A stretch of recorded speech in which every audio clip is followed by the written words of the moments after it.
Hello, BookTube. I wanted to do this one in the dark, just to try it out here. Because I don't know, and maybe somebody can correct me in the comments. I don't know how big of a deal it is that you see my face. I don't do B-roll footage and jump cuts, you know? I'm not like these young kids now that, I gotta say, are really killing it.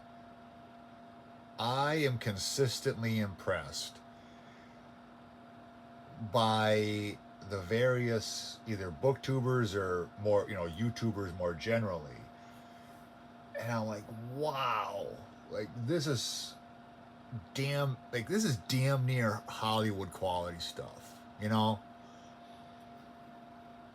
The care put into the documentaries that some of these kids do. I'm saying kids for anybody under 30. So that's just a little bit of a tangent. I'm not one to slam the young generation because the more you think about it, the more you realize they're not that much different from you. Just the color of paint changes, you know? So, for example, okay, in my profession as a, educator, I used to bemoan, and to be fair, this is a legitimate criticism in and of itself, but I would say it's not a legitimate criticism historically. When I would, go into a classroom and I see everybody just in their cell phone, not talking to anybody. And I thought, for a long time, I'm like, man, this this is how it's going to be. Holy shit. But then I realized something. Before that, it was people whose heads were in like newspapers, magazines. I remember in a class I had in undergrad, so this would be like 2003, 4, or 5, I forget when. So early days of the internet becoming popular. I saw people with laptops, with movies. you know, is that much different than cell phones? Maybe in some ways, maybe it wasn't as ubiquitous, but we've always had this kind of not paying attention, and cell phones are just the latest, iteration of that. Okay, I'm going on a tangent, and that is not what this video is about. Although I can't help myself from going on tangents. I just can't. It's it's how my brain works. I connect things and then I just go on, rabbit holes. And if you listen to this, you must like that, because that's having a well structured video is not what I seem to be capable of doing. So, anyway, returning to the title of this, I want to talk about James Sallis. Uh, he recently died, which is too bad, but he is an undiscovered gem. If you ask the crime fiction or noir people, name some of the greats. Jim Thompson, right? Um, Recently, S.A. Cosby. You're going to get a whole bunch of people that are named, and you're going to be like, yeah, they're great crime and noir writers. But you never hear of James Sallis. You never hear James Sallis. And in my opinion, he's one of the best. Or was one of the best. He's dead now. His. I mean, let me try to sell you on James Sallis in this way. Are you looking for a 900-page book crammed into 200 pages? He's for you. I don't know how he does it. I mean, my level of compression as a writer, I mean, I write, you know, either standard length novels or short novels, and I'm not one of these 300,000 word people. And he don't seem like it either. He seemed like he's, 60K words, 70K words.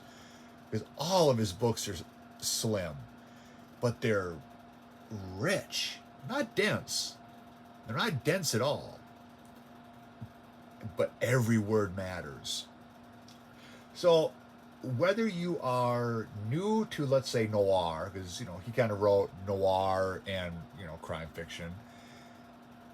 Depending, he has a whole series, the Lou Griffith series, which is detective noir. Regardless, if you're sort of new to the genre or you're experienced, you're gonna get something out of James Sallis. If you're new, I mean, none of his books are a huge time commitment. Again, I think they max out in the low 200 page mark. So, your commitment is relatively low. Another reason to read them, if you're experienced, is you're going to see somebody who can give you some vivid images. Even if you don't picture things in your mind very good, there are certain things that he has a way of describing, and it's fascinating. It will stick in your head for some reason. In his short novel, A Killer is Dying, there's this eloquent description of a cockroach going over a sink. That is burned into my mind for some reason. Give them a try. A Killer is Dying is a good place to start. You could start with the Lou Griffiths, which is a 6-book series, or arguably his most famous work due to the movie, Drive. Drive is also good. And again, 150 pages, right? Depending on your edition you get, not long. You will be rewarded. I promise you. And his approach to noir is very direct in some ways. In that, in an interview, he says that noir literature is outlaw literature. And for him, the function of noir was to expose the lies society tells and the lies we tell ourselves. I believe the interview is still up. I think it's by LitHub. You can just type into Google like the outlaw literature of James Sallis, which is a great piece on him, and that he felt that noir was, looking under the rock and seeing all the bugs of society and dragging, and I believe this is almost verbatim, probably, or it's close, is to drag the rotting the rotting carcass of America into the sunlight. Give him a shot. He is by far one of my favorite noir writers, and when I heard that he died, I was like, damn, there's not another James Sallis novel coming out ever again. And I've only got a couple that I haven't read, and I see it and I'm like, I should read that, but I know that when I reach the last one, there'll be no more James Sallis. So yeah, give him a try. This is not really a review of any kind. It's just an author recommendation from somebody you probably don't know. almost, I don't think I found one person that I've told about, said James Sallis and they knew who it was. If I reference the movie Drive, the Ryan Gosling movie, they'll know what that is. But they won't know the guy, which is really too bad. Okay, with that, I will sign out, as it were. I hope you're staying safe and sane in these wild times. And until the next video, peace.